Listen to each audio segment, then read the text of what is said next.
السلام عليكم، أنا دينا شعراوي ودي الشانل بتاعتي بوليمر كرافتس. رجعت لكم النهاردة بفيديو جديد، فيديو الشيف ده يا رب يعجبكم. يلا بينا نبدأ. أول حاجة هنعملها هي الوش. هناخد صلصال من لون الجلد وهنعمله على شكل كورة ونحطه على المج ونبدأ نشكله بإيدينا لحد ما يوصل للشكل اللي هتشوفوه دلوقتي في الفيديو.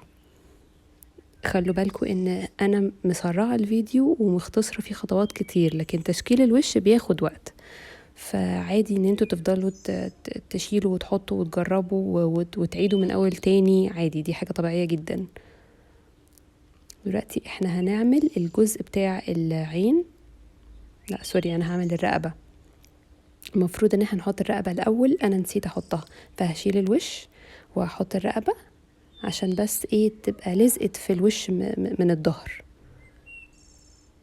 فما ترجعش تفك بعد كده. ونيجي بقى نستخدم البول تول او اي اداة على نفس الشكل ده، بس عشان خاطر نعرف نقسم الوش ونعمل المكان اللي هنحط فيه العين. ولازم نبدأ ننعم بايدينا وبالراحة خالص لحد ما يوصل الشكل ان هو ناعم، ما فيهوش اي حتت مش ناعمة. قبل ما نبدأ نعمل المناخير والبق والعينين لازم نتأكد ان الوش نظيف وناعم، دي اهم حاجة. بننضفه ازاي؟ بننضفه بوايبس فيها كحول.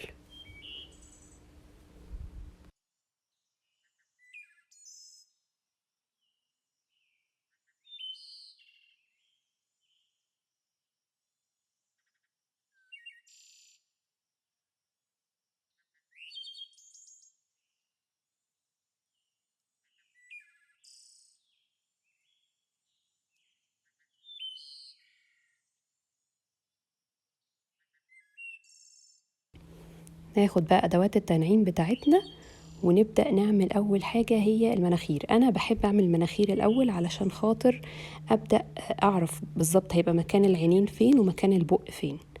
هي هتاخد وقت شوية، وبرضو خلي بالكم ان انا مسرعة الفيديو. اوكي.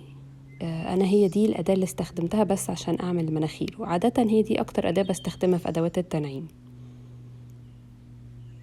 هسيبكم بقى تشوفوا ازاي هتتعمل، وبعد كده هرجع لكم تاني لما نيجي نحط بقية التفاصيل في الوش.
دلوقتي هحط الشفايف، هختار اللون اللي يعجبني. في ناس بتحط لون الجلد نفسه بعد كده يلونوه بألوان باستيل، دي فكرة حلوة برضو.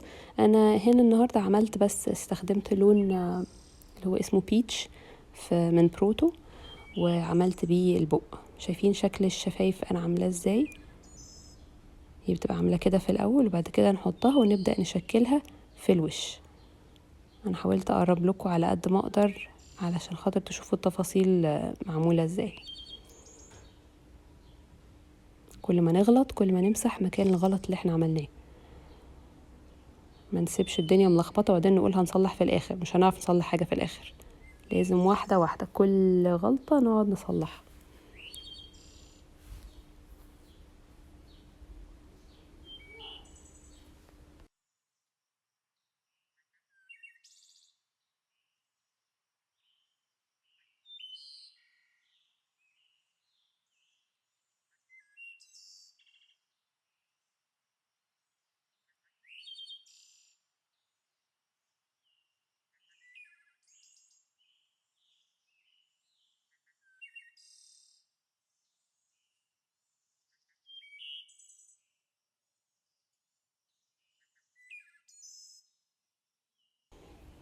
بنيدل تول بقى هنقسم الشفايف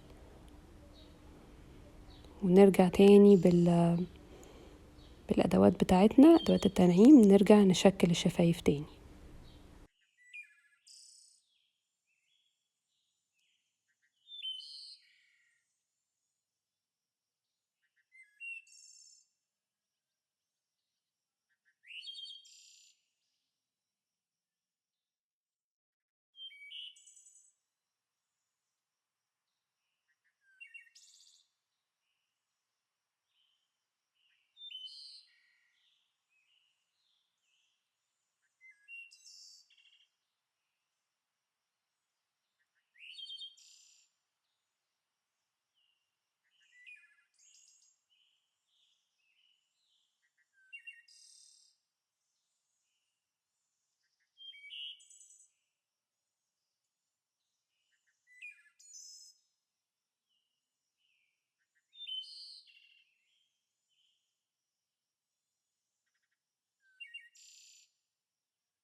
هنبدأ دلوقتي بقى في العينين. زي ما احنا عارفين دايما بنستخدم البول تول دي علشان خاطر نحفر مكان العين بتاعتنا. ما نحفرش قوي، يعني احنا مش عايزين الحفرة تبقى كبيرة قوي لان احنا لسه هنضغط بعد كده على الصلصال نفسه اللي هنحطه. الاول طبعا هنستخدم صلصال ابيض،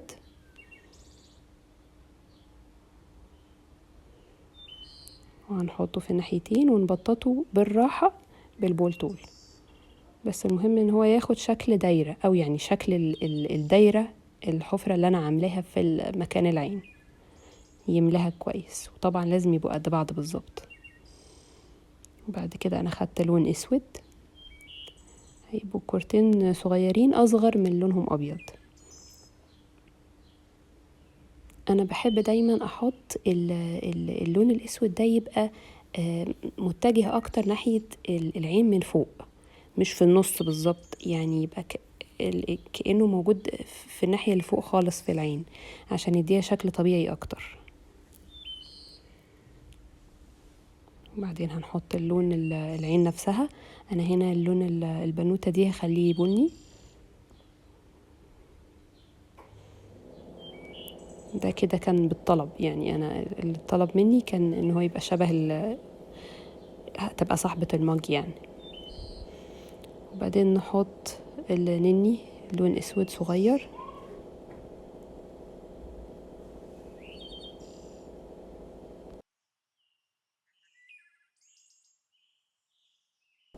بعد كده نبدأ نحط الجفون زي ما انتوا شايفين، وهنعمل نفس الكلام ده في العين التانية كمان. انا هنا لقيته طويل شوية فقطعته بالكتر، وبعد كده حطيت الجزء الزيادة ده كأنه هو رمش برضو.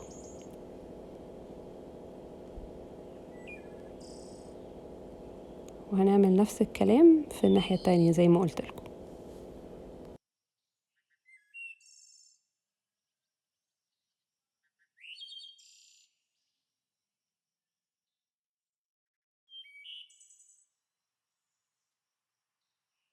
انا هنا حسيت ان العين دي محتاجة يبقى محطوط لها جفن من تحت كمان، حسيتها كبيرة ومحتاجة جفن من تحت فحطت لها. ونفس الكلام طبعا هيبقى الناحية التانية برضو.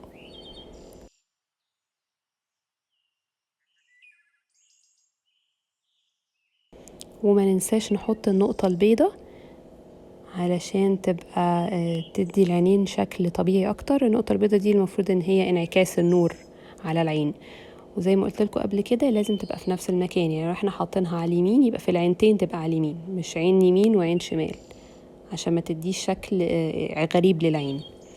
دلوقتي بقى هنحط الشعر.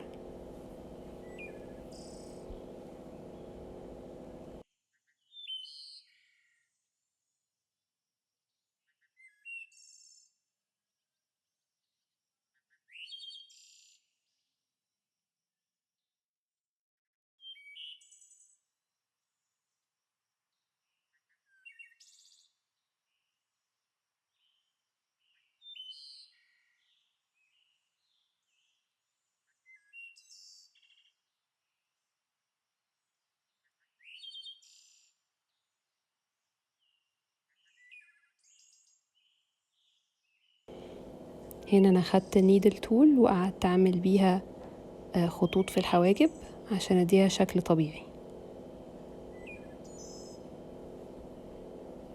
بس. وهنكمل بقى بقية الشعر برضو هنستخدم النيدل تول عشان نعمل تأثير الشعر، وبعدين هنحطه على الراس.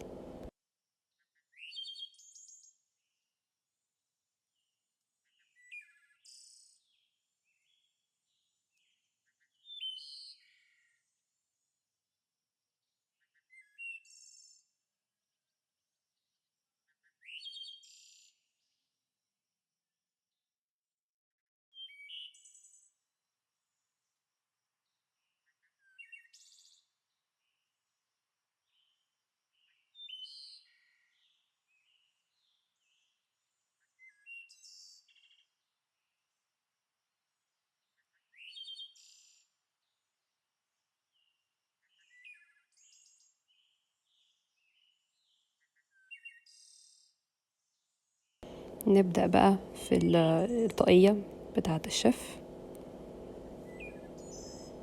هتبقى زي ما انتوا شايفين كده، وندمجها بقى بالبول تول.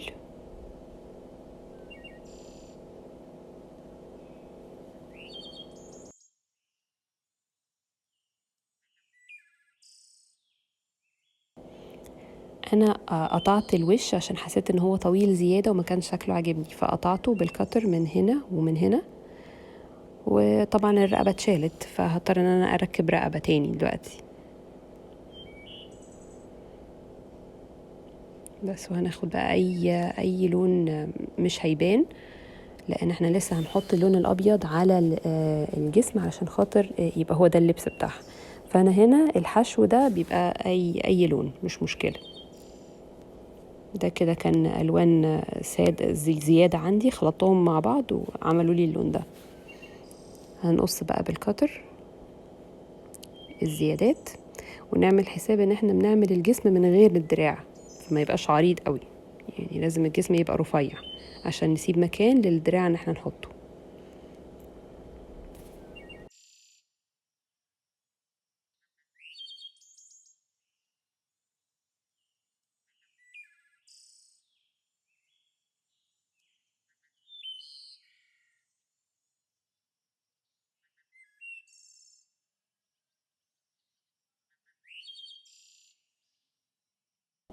ونشكل وننعم بايدينا لحد ما نوصل لشكل انسيابي وناعم.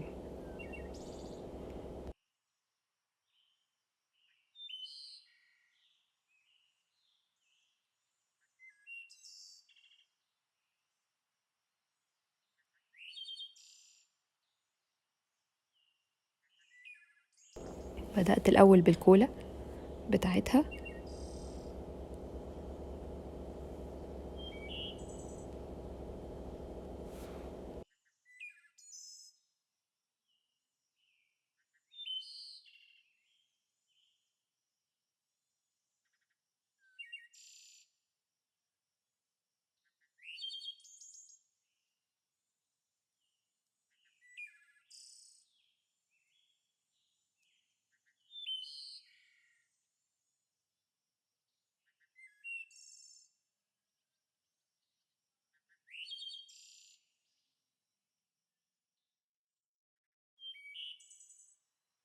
وبعدين خدت قطعة صلصال أبيض وفردتها رفيع خالص. أنا استخدمت باستا ماشين، انتوا تقدروا تستخدموا النشابة أو الرولر بتاعتكم.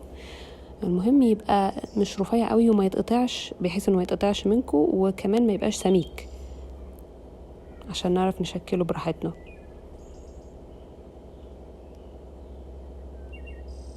ونقطع الزيادات، وبعد كده نستخدم أدوات التنعيم عشان خاطر نظبط الحروف.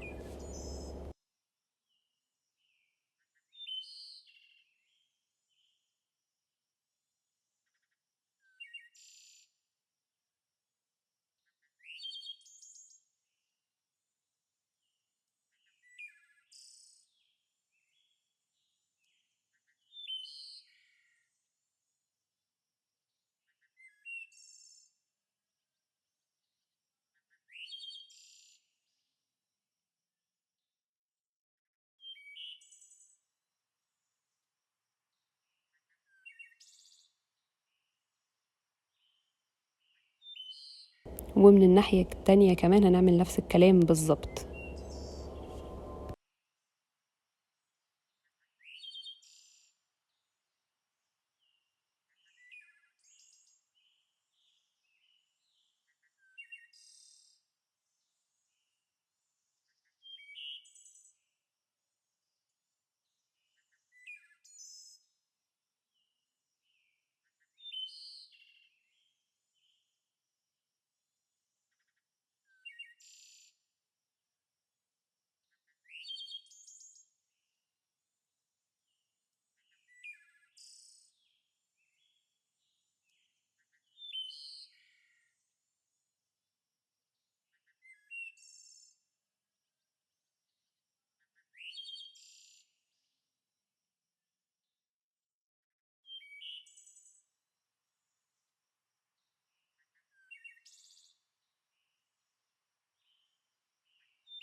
نعمل بقى كور لونها أبيض، وهتبقى دي الزراير زي ما انتوا شايفين. نحطها على شكل كورة ونضغط في النص بالبول تول عشان تعمل شكل زرار.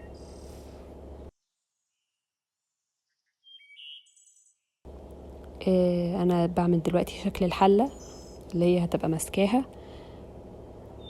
دي عملتها بايدي، مفيش قوالب يعني، فهي شكلها هيبقى كده. استخدمت الوان مايكا فضي علشان خاطر الونها. طبعا لازم صلصال سائل عشان نعرف نلزقها في الهدوم او في العروسة نفسها. وهنبدأ بقى نحط بقية التفاصيل بتاعة الحلة اللي هي ماسكاها دي، يعني الايدين بتاعتها، والايد اللي فوق بتبقى بتاعة الغطا اللي بنشيل منه الغطا. هنعمله بالشكل ده.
هنا بقى انا بعمل الدراع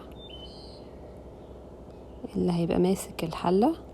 بقيس الاول اشوف المفروض يتقص فين وبس، وابدأ اعمل الايد.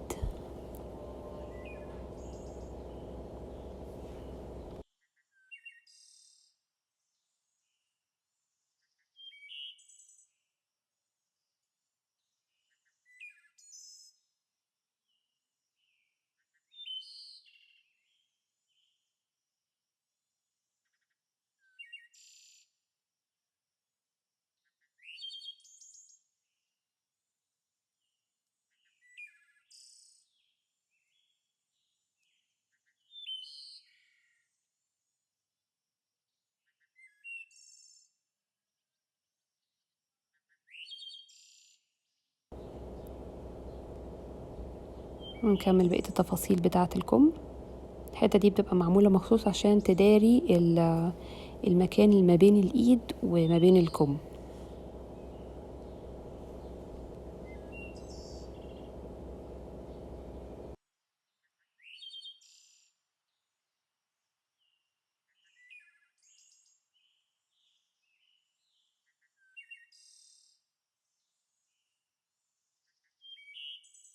انا بقى عايزة اعمل لها معلقة خشب، فخدت لونين بني غامق وبني فاتح وخلطتهم مع بعض بالشكل اللي انتوا شايفينه ده، مش اي شكل يعني. لون البني الغامق كبير، والبني الفاتح خيط رفيع خالص ولفيته حواليه، وفضلت الف وابرم بالمنظر ده لحد ما وصلت لشكل يعني اقرب حاجة للخشب. وعملت بقى منه الشكل ده، واستخدمت البول تول عشان اعمل ايه شكل المعلقة.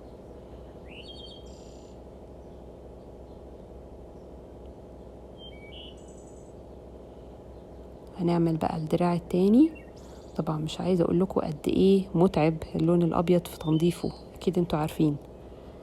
عموما اسهل حاجة ان احنا مع كل خطوة ننظف، كل شوية ننظف. هنا بقى انا كنت عملت الايد زي الايد الاولانية بالظبط. وكده احنا خلصنا الفيديو. يا رب يكون عجبكم. لو عجبكم متنسوش تعملوا لايك وسبسكرايب وتفعلوا الجرس عشان يوصل لكم كل جديد. انا يعني عندي جروب، وعندي الانستجرام والبيج بتاعت الفيسبوك. هحط لكم اللينكات بتاعتهم في الديسكريبشن بوكس، وكمان هحط لكم اماكن الجروبس والبيجز اللي على الفيسبوك اللي انا بجيب منها الادوات بتاعتي عشان لو حد محتاج. وبس كده، يلا اشوفكم بقى المرة الجاية ان شاء الله. ميرسي، باي باي.